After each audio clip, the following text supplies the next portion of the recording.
ঝুড়ি ভর্তি সবজি নিয়ে হাটে ছুটছেন কৃষকরা। এই হাটেই মাসে বিক্রি হয় প্রায় 1.5 কোটি টাকার সবজি।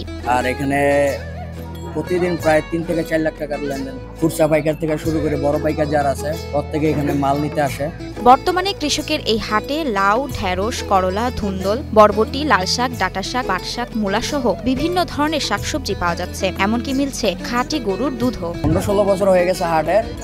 আপনার বিক্রি হয় এখানে সকল প্রকার কাঁচামাল যেগুলো আছে, নিত্য প্রয়োজনীয় কাঁচামাল সব বিক্রি হয়।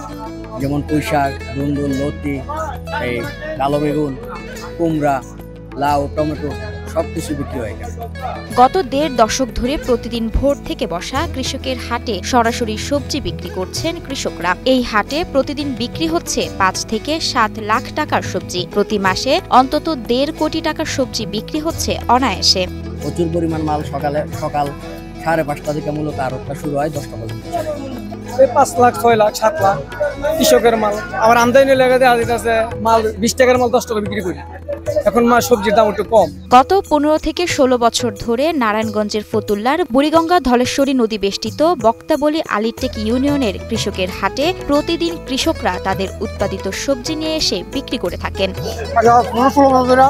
সারা এলাকার মাল আমরা বেশি কুমড়া, লাল শাক, পুঁই শাক, পাট শাক, পুস্তা, পটল, টমেটো ইত্যাদি, ভেন্ডি সব সবজি কিনা হয়। মাল খুব সরস আমাদের এলাকায়, দেশি মাল পাওয়া যায়। মালের দামও সস্তা। কৃষকের মাল 5 টাকা কম আর বেশি আমরা বিক্রি করে লাই। তাদের সবজি টাটকা তরতাজা থাকায় পাইকাররাও স্বাচ্ছন্দ্যে এখান থেকে সবজি ক্রয় করে নিয়ে যান। পুস্তা 20 টাকা কেজি, ধুন্দুল 25 টাকা, 20 টাকা কেজি, লাল শাক 15 টাকা কেজি, কুমড়া 15 টাকা, 16 টাকা পিস। মূলত ভ্যান গাড়ি যারা ইউজ করে এরাই বেশি পরিমাণ মাল নেয় আর কি। এখান থেকে এই মালগুলা নিয়ে নারায়ণগঞ্জে বিক্রি করে, কেউ এলাকাতে বিক্রি করে, এলাকার গৃহস্থ আছে। নারায়ণগঞ্জ ও আশেপাশের বিভিন্ন এলাকা থেকে পাইকাররা এসে সবজি কিনে নিয়ে যায়। পাইকাররা জানান এখানে টাটকা সবজি পাওয়া যায়, যার কারণে ক্রেতারাও বক্তাবলীর সবজি ক্রয় করতে স্বাচ্ছন্দ্য বোধ করেন। বক্তাবলীর নাম করে বক্তাবলী মাল কেউ মাল বেচতে পারে। নারায়ণগঞ্জ মাল বলতে আগে এখানকার সবজি বিক্রি করতে রাজধানী ঢাকায় নিয়ে যাওয়া হতো, এখন আর তার প্রয়োজন হয় না।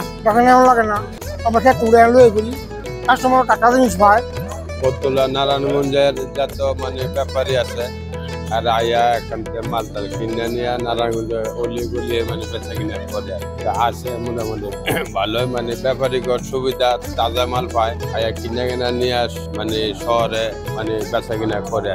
শাকসবজিগুলো যাতে নিরাপদ পানি দিয়ে ধোয়া হয় এবং কর্তনের সময় যাতে লসের পরিমাণ কম হয় সেসব বিষয়ে পরামর্শ দিচ্ছেন বলে জানান সদর উপজেলার কৃষি কর্মকর্তা মাহমুদা হাসনাত।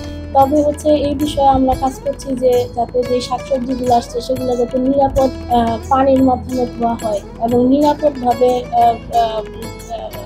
প্রসেসিং করা হয় এবং যে হারভেস্টিং এর সময় যে লসটা হয় সেটা যাতে না হয় এই বিষয়ে আমরা পরামর্শ দিয়ে থাকি।